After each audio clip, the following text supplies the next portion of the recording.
Daniel Hannan, who was one of the first to throw his weight behind the campaign to leave the European Union, has claimed Mr Corbyn's disdain for the banks and drive to nationalise industry risks throwing the UK into the economic turmoil seen in Maduro's Venezuela.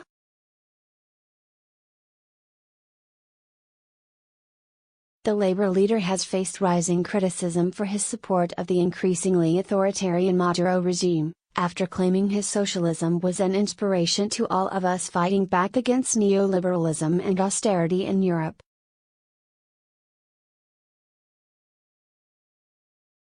Venezuela is in the middle of a political meltdown as its president consolidates more power while inching closer to a default that would plunge its economy into deeper uncertainty.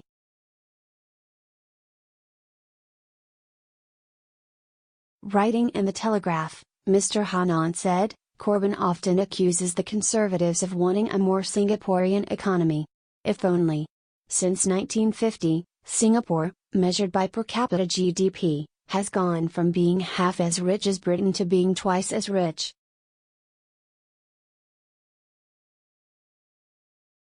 Hannan claimed Corbyn's goal to curtail the financial sector was a recipe for catastrophe.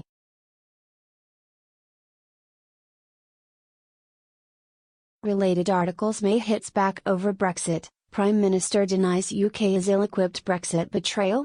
Boris Johnson supports paying EU divorce bill.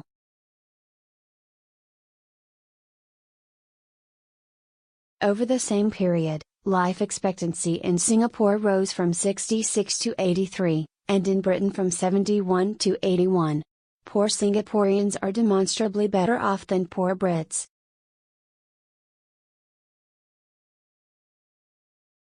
The danger is that, outside the EU, we become not so much Singaporean as Venezuelan, that taxes and regulations rise while freedom and prosperity fall.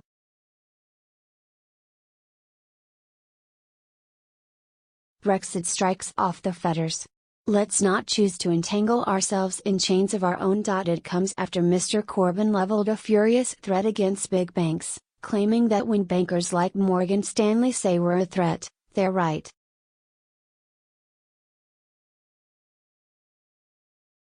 Jeremy Corbyn has faced rising criticism for his support of the increasingly authoritarian Maduro.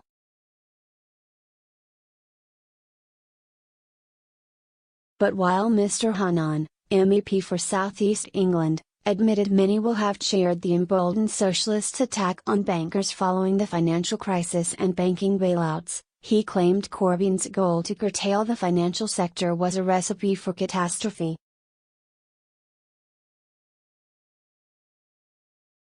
The Tory politician added, I was one of the handful of British politicians who opposed the bailouts at the time.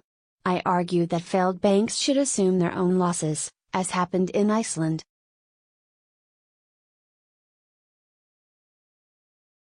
That, though, was not Corbyn's view. He wanted more, not less, state intervention. He still does. Where Gordon Brown nationalised banks, he wants to seize every utility, rail, water, energy, Royal Mail. We're taking them back, as John McDonnell puts it.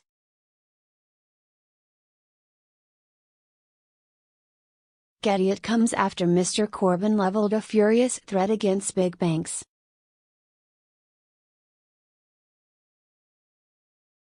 What he doesn't own, he plans to control, dictating how much private companies should be allowed to charge for services and how much they should pay their bosses.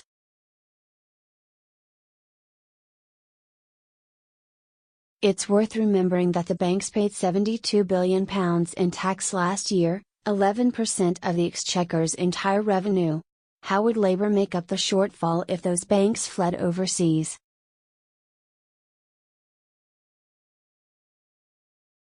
It's always the same story. Levies initially aimed at the rich end up falling on everyone else, because the rich don't sit around waiting to be taxed.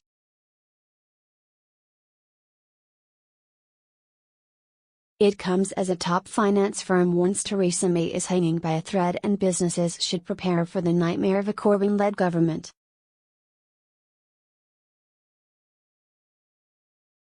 In a paper sent to investors and business leaders, the CME Group warned Labour seizing power would be a nightmare scenario for the pound. The CME's executive director, Eric Norland, said, since losing its parliamentary majority in June 2017, British Prime Minister Theresa May's Conservative Party has been hanging by a thread, propped up by coalition partner, the Democratic Unionist Party of Northern Ireland.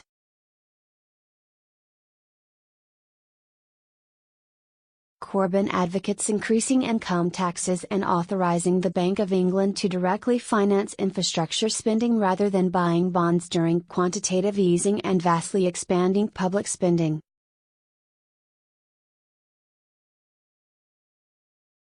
In the event that the UK takes a hard Brexit followed by a Labour victory, it could see Britain transform into a more socialist, centrally controlled economy, just one that happens to be outside of the EU.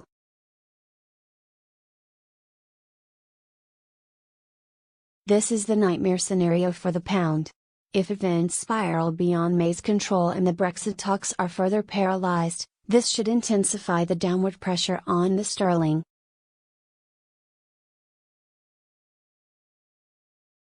Related articles: EU regret Turkey will become member of confused Brussels bloc. Brexit, trade talks have already begun between UK and Turkey. Irish border battle, Jerry Adams calls on Irish leader to block Brexit.